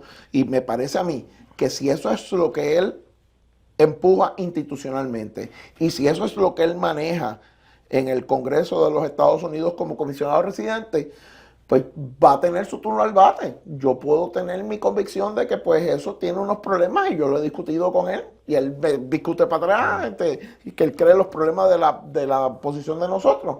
Pero creo que eso es lo honorable. Ok, tú que yo he dicho en este programa, y lo voy a repetir, que hay en Puerto Rico políticamente hay dos especies en peligro de extinción, que son los PNP liberales y los populares soberanistas. Porque algunos que piensan como tú y como yo en este tema se nos fueron del partido. Y otros pues estaban, pero estaban resentidos. Tú que quizás jangueas y hablas más con ellos que yo, ¿cómo tú has percibido a ese sector de los que todavía están en el partido o de los que se habían ido? ¿Cómo reaccionan en términos generales de todo lo que dijo Pablo José Lázaro? Hasta ahora positivamente, en la gran mayoría, ¿verdad? Ha habido alguno que otro comentario, alguna que otra columna, pero hasta ahora positivamente de que, ok, si nos van a permitir ser quienes nosotros somos dentro del Partido Popular, pues bregamos y ustedes breguen con lo suyo y nosotros bregamos con lo nuestro. Bueno, ahí me llevas hasta ahora, la única que yo he escuchado, por ejemplo, yo leí, no he hablado con él, pero vi en Twitter expresiones de Ramón Luis, nuestro amigo Ramón Luis Nieves, emocionado, positivo. Luis Raúl Torres casi dijo que volvió al Partido Popular, aunque no lo dijo así en el tweet que puso, pero dijo, veo un líder y todo eso, así que... Pero me sorprendió esta mañana esta columna de Jorge Colbert Toro en El Vocero, Las verdades de Pablo José. Toca diferentes temas, pero en sus últimos 3 párrafos, lo voy a leer rapidito para que podamos reaccionar. En su mensaje dijo categóricamente, y cito, y si bien el plazo inmediato que tenemos ante nosotros decidimos que como cuestión de gobierno y política pública es mejor no hablar del estatus y enfocarnos en los temas urgentes del país, este partido tiene una marca. Entonces termina ahí la cita de Jorge y ahora habla él. Esa frase fue el balde de agua fría para aquellos que ven en el Partido Popular un instrumento de conquistas políticas, porque con esa expresión, además de evidente espíritu de inmovilismo desplegado, el norte de su alocución se concentró en todo momento en hablar de ganar elecciones en vez de transformar al país. Y es aquí donde hay que hacer un alto, porque si el Partido Popular pretende posponer o soslayar su lucha ideológica autonomista para convertirse en un mero administrador de presupuesto que solo busca alcanzar el poder por el poder mismo, entonces ha llegado el momento de examinar con la conciencia en dónde se le sirve mejor a las causas del país. Después de todo, el camino de los no afiliados siempre es una alternativa digna. Más allá de si Jorge se fue del Partido Popular, que le corresponderá el aclararlo. ¿Tú tienes esa misma interpretación de lo que dijo Pablo? Yo, con todo el cariño y el afecto que le tengo a Jorge, pues no. La verdad es que yo quiero, y yo sé que tú también, y yo sé que Jorge, resolver la cosa esta del estatus ya, o sea, y que tengamos las alternativas sobre la mesa con un compromiso del Congreso de implementar el dato, lo que el país decida. Pero vamos a empezar por el principio. O sea, mientras nosotros estemos sometidos a promesas, mientras nosotros no hayamos resuelto la cosa esta de la crisis fiscal y la deuda, o sea, tú lo que tienes que leer es la primera oración de promesa. Esto se hace bajo los poderes plenarios del Congreso, bajo la cláusula territorial. Y entonces, pues, y con un Congreso republicano que ni vistas públicas hace sobre el tema. Exacto. Entonces, yo en ese sentido puedo entender cuando Pablo dice, no, espérate, tenemos que resolver los asuntos fiscales primero, tenemos que resolver los asuntos de nuestra funcionabilidad como gobierno y como país, para entonces poder plantearnos el tema del estatus. Y yo eso a mí, digo, yo quiero atender el tema del estatus ahora, y si se abre una ventana lo vamos a hacer, pero también entiendo que mientras tengamos la Junta de Control Fiscal, mientras tengamos promesas, mientras no tengamos las opciones para enmendar promesas para que se acabe la Junta de Control Fiscal más rápido que lento, pues esa otra discusión va a ser complicada. Digo, y solamente, aunque yo coincido igual que tú, ojalá y el tema se discuta y se discuta con seriedad. No veo el ambiente en este momento, y no es porque Pablo sea presidente del Partido Popular, es porque no hay el ambiente en el Congreso de los Estados Unidos. Rafael Hernández Colón corrió elecciones diciendo el estatus no está en issue. Y Jorge Colbert, hasta donde yo sé, ha sido un admirador y estuvo hasta metido allí en la fundación de Rafael Hernández Colón. Y eso no lo hizo a Rafael Hernández Colón ni desconocedor del tema de estatus, ni que no entendiera que era un tema importante. En unos momentos estratégicos dijo, el estatus no está en hecho, yo voy a dedicarme así, a administrar la colonia o a administrar el gobierno, lo que sea. Y en otros momentos, en su mensaje de inauguración, de lo primero que habló fue de estatus. Y en otros momentos hacía maldades con nosotros, escribíamos dos definiciones a la vez.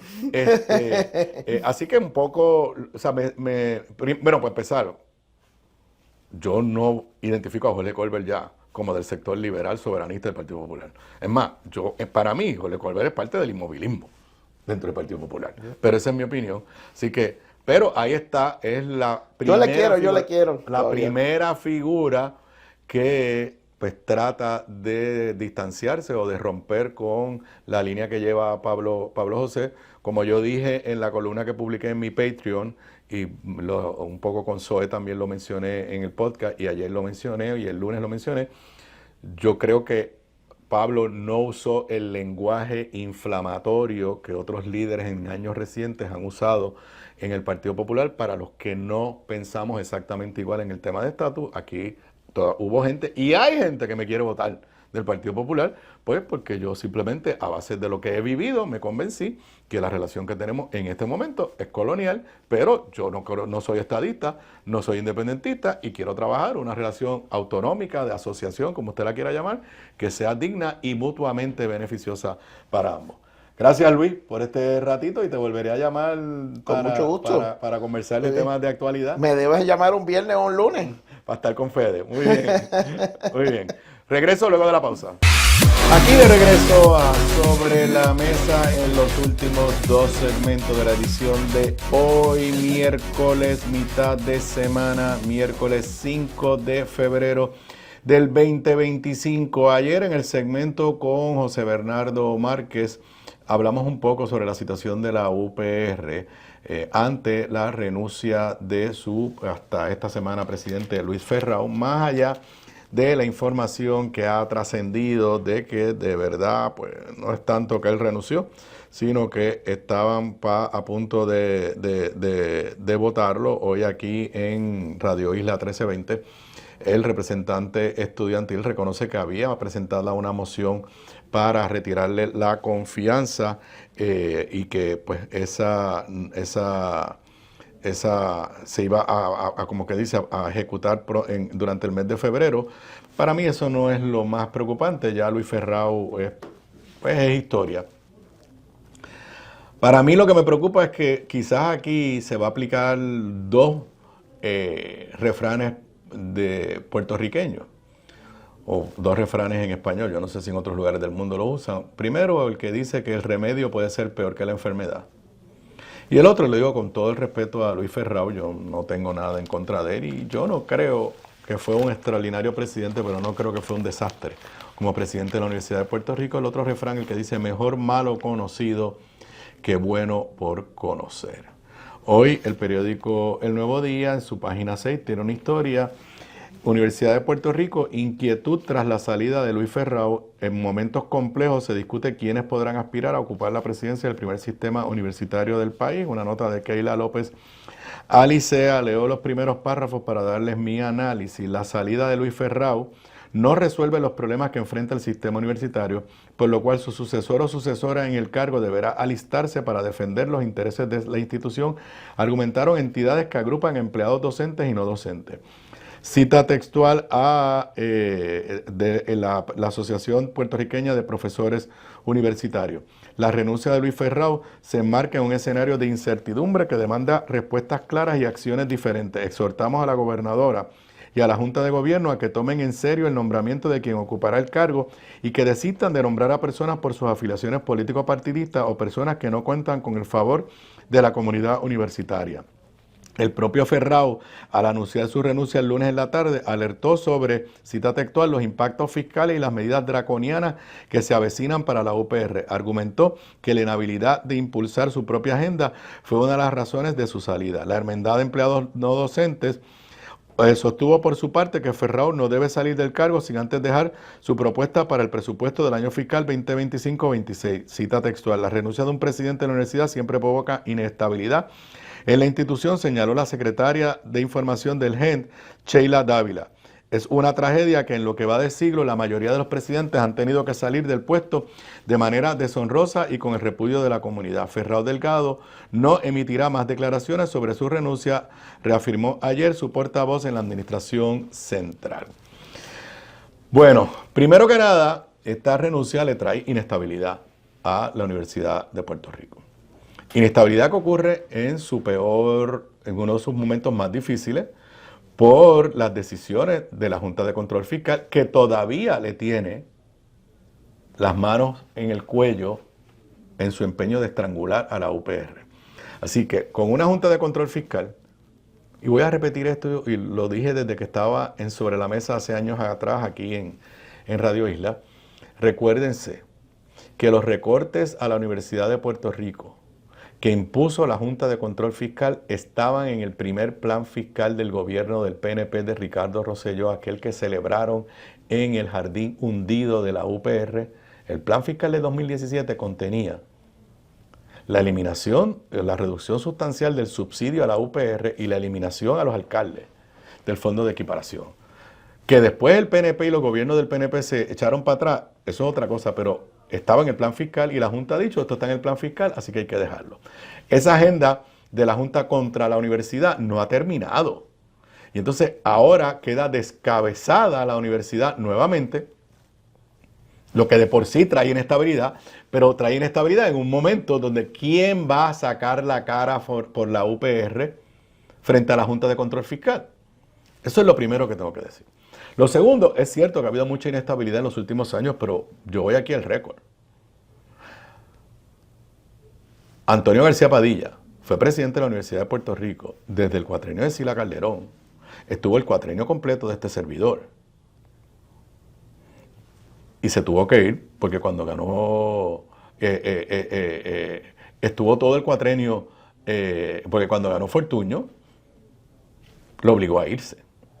Así que por lo menos en los 4 años de Sila Calderón y en los 4 años de este servidor como gobernador hubo estabilidad en la Universidad de Puerto Rico. Usted podrá estar a favor o en contra de las gestiones de Antonio García Padilla como presidente de la UPR, pero hubo estabilidad. Aquí, donde tristemente hay una inestabilidad continua y constante en la UPR, es con los gobiernos del PNP. Yo no sé cuántos presidentes de la UPR ha habido desde que Ricardo Rosselló llegó a la Fortaleza. Igual que secretarios de Educación. Si usted suma a los secretarios de Educación bajo Luis Fortuño y luego los secretarios de Educación bajo Ricardo Rosselló, Wanda Vázquez y Pedro Pierluisi, yo perdí la cuenta. Bajo Fortuño hubo como 4 secretarios de Educación. Así que si algo se ha caracterizado los gobiernos del PNP es en no defender la universidad, pero traerle inestabilidad a nuestras instituciones educativas. Ojalá, y Eliezer Ramos, que ya fue confirmado y que tiene mi apoyo, le traiga estabilidad al Departamento de Educación de Puerto Rico, pero la UPR entra en una inestabilidad terrible, y que ha sido la característica, vuelvo y repito, bajo gobierno del PNP. ¿Cuál es el otro problema? Y por eso dije que el remedio puede ser peor que la enfermedad, o que mejor malo conocido que bueno por conocer. ¿Alguien se cree que con el barrimos de Tomás Rivera Chat, con la actitud de borrachera de poder que ha tenido la gobernadora durante su primer mes, ¿alguien se cree que el PNP no va a intentar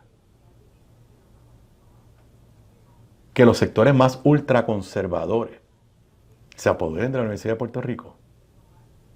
Ese para mí es el riesgo mayor que hay en este momento.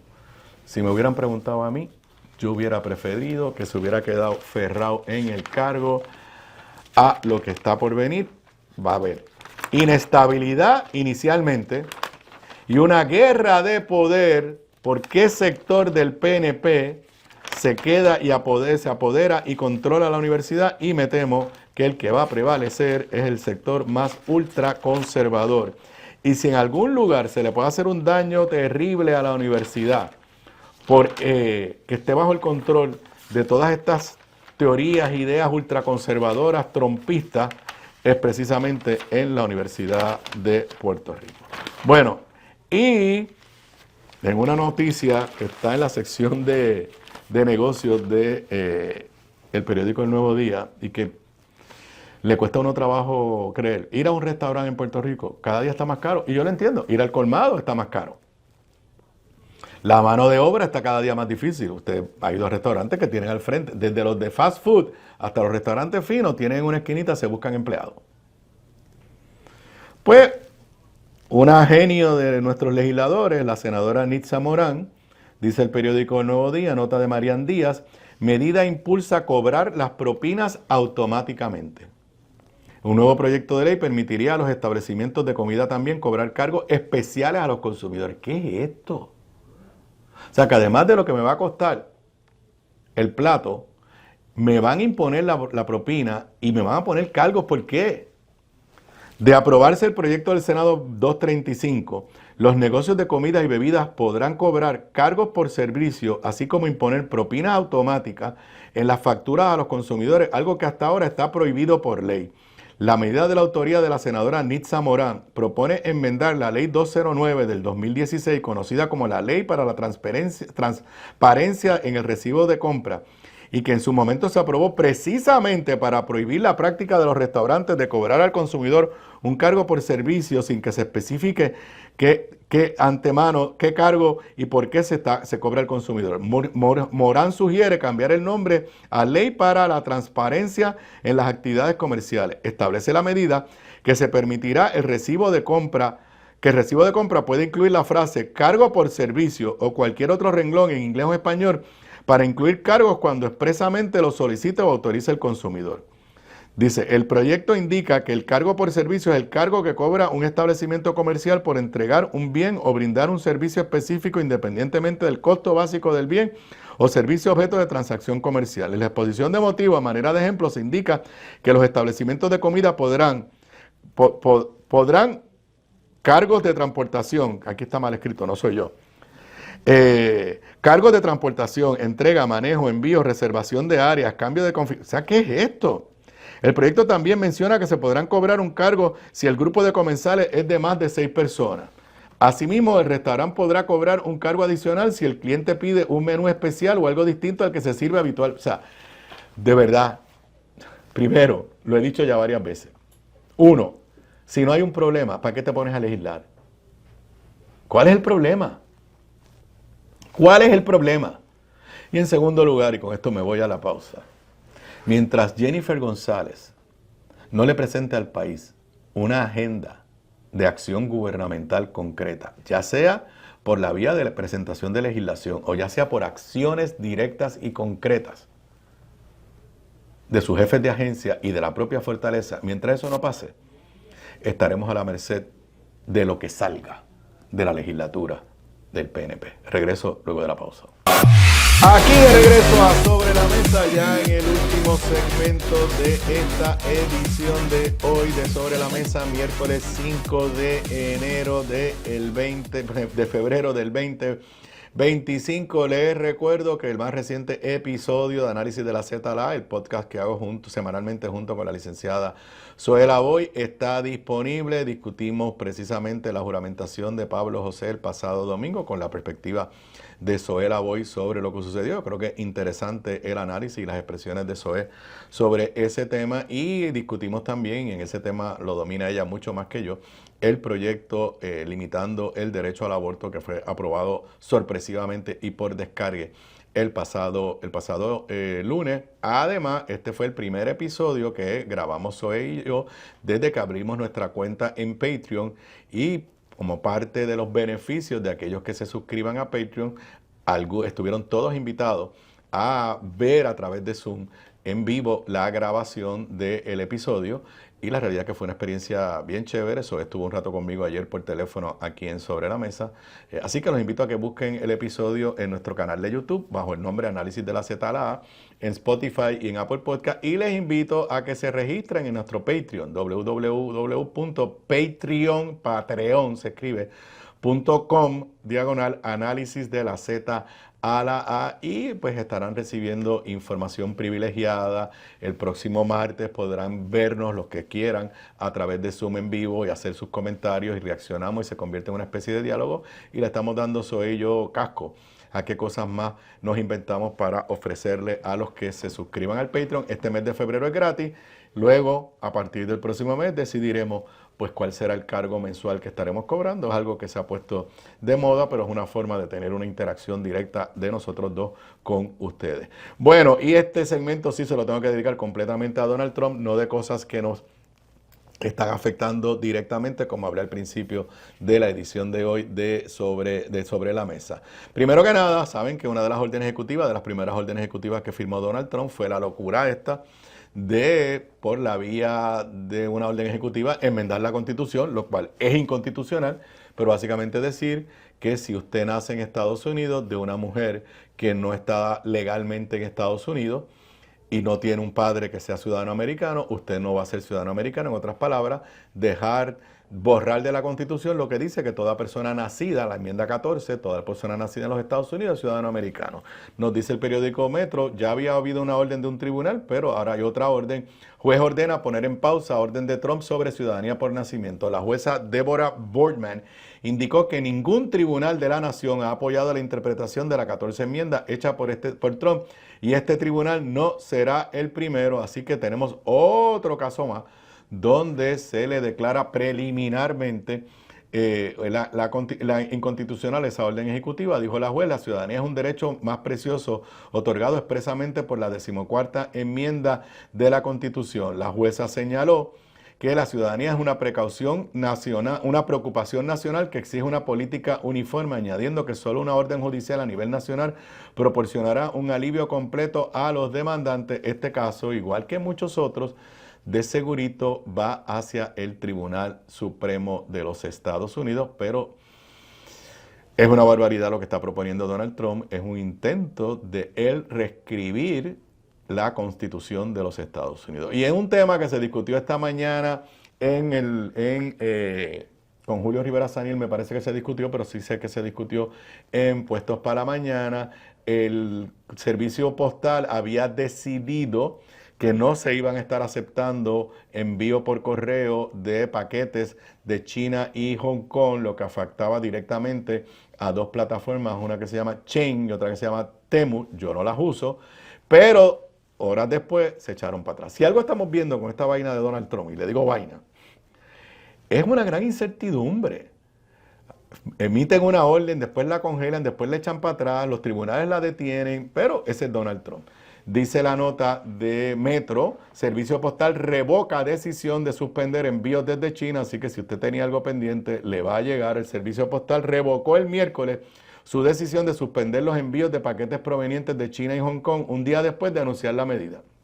El martes, la oficina de correos anunció que no aceptaría paquetes de China y Hong Kong después que Estados Unidos impusiera un arancel adicional de 10% sobre los productos chinos y pusiera fin a una excepción aduanera que permitía que los paquetes pequeños de pequeño valor entraran a Estados Unidos sin pagar impuestos. El Servicio Postal no dio razones para la reversión, pero dijo que trabajaría con la Oficina de Aduanas y Protección Fronteriza para implementar un proceso de cobro de los nuevos aranceles a China y evitar interrupciones en la entrega. La Oficina de Correos se remitió al breve comunicado sobre la reversión cuando The Associated Press solicitó más detalles. Así que estamos aquí en la incertidumbre.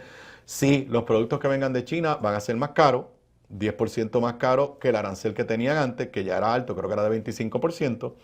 Y además había una excepción, que no recuerdo qué cantidad de dinero era, pero creo que era, si era valor de menos de $800, sí, eso dice la nota, dice, el Servicio Postal Económico y Directo ayuda a estas empresas a mantener bajos los costos, al igual que la exención de mínimos que anteriormente permitía que los envíos fueran libres de impuestos si su valor es inferior a $800. Eso se elimina, así que si usted estaba comprando cosas de menos de $800 y le va a recibir por correo, va a haber una especie de complicación en el correo, pero va a tener que pagar los nuevos aranceles. Y las consecuencias económicas de todas esas determinaciones de Donald Trump están por verse.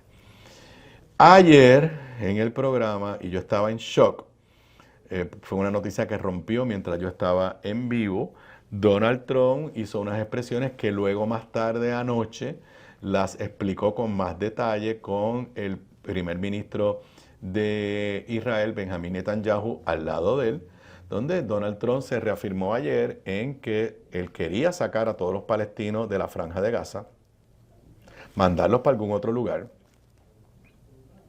Habló de apoderarse Estados Unidos de la Franja de Gaza, habló de usar militares de Estados Unidos para hacer esto, y habló de convertir a la Franja de Gaza en una versión de la Riviera Francesa. ¡Wow! Sonaba más como un desarrollador que como un presidente de la nación más poderosa del mundo, porque todavía lo es. Bueno, gracias a Dios las reacciones han sido unánimes por todos lados. Leo esta nota en la edición digital del Nuevo Día. Esto es limpieza étnica con otro nombre. Bajo fuertes críticas, la idea de Donald Trump de apoderarse de Gaza. Países árabes, representantes de Naciones Unidas y líderes demócratas denuncian el plan del inquilino de la Casa Blanca. Otra nota de José Delgado, la leo porque es importante. El presidente Donald Trump ha generado fuerte oposición en su país y a nivel internacional, incluidos sus aliados árabes, con su propuesta para ocupar Gaza y desplazar los más de 2 millones de palestinos que la habitan. Egipto, Jordania, Arabia Saudita, Qatar, Emiratos Árabes Unidos, todos estos son aliados de Estados Unidos. Son los amigos de Estados Unidos en ese mundo. La Autoridad Palestina y la Liga Árabe publicaron una declaración conjunta de rechazo a cualquier plan de trasladar a los palestinos de sus territorios en Gaza y Cisjordania ocupada por Israel. Para el gobierno de Arabia Saudita, firme aliado de Estados Unidos, es inaceptable, cita textual, cualquier violación de los derechos legítimos del pueblo palestino, ya sea a través de las políticas de asentamiento israelí, o la anexión de tierra o los intentos de desplazar al pueblo palestino de sus tierras, es inaceptable, perdón. En Ginebra, el alto comisionado de las Naciones Unidas para los Derechos Humanos, Volker Turk, afirmó que toda deportación o transferencia forzada de personas sin base legal está estrictamente prohibida.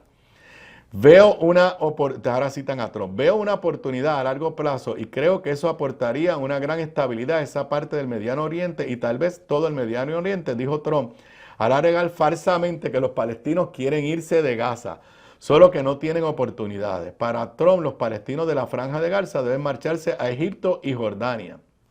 En las últimas semanas, después de una primera presidencia que tuvo un acento aislacionista y una campaña en que rechazó la guerra, Trump ha asumido un tono imperialista. Trump no ha descartado el uso de fuerza militar para ocupar Gaza, recuperar el control del Canal de Panamá y adquirir a Groenlandia. Ha abogado además porque Canadá sea el estado 51. Expertos estiman que esto pone en fragilidad la paz, el acuerdo que se firmó días antes de terminar Biden y que Donald Trump trató de decir que era de él. ¿Cómo le pueden exigir a Hamas y a los palestinos en Gaza que respeten el acuerdo cuando ahora Donald Trump está diciendo que los va a sacar de allí? La realidad es que es increíble, es inaceptable. ¿Qué puedo decirle yo? Es como una cosa sacada de una película de ficción, todas las cosas que está haciendo Donald Trump, pero señoras y señores, lo que dice, lo hace. Y la inestabilidad a nivel del mundo es una realidad. Con eso yo me despido por hoy. Lo próximo aquí en Radio Isla 1320, Noches con Sentido con Carlos José Ortega. Somos la emisora en la que confía todo Puerto Rico. Seguimos la noticia sin importar su dirección. Donde hay una historia, ahí estamos nosotros. Ahí estamos nosotros.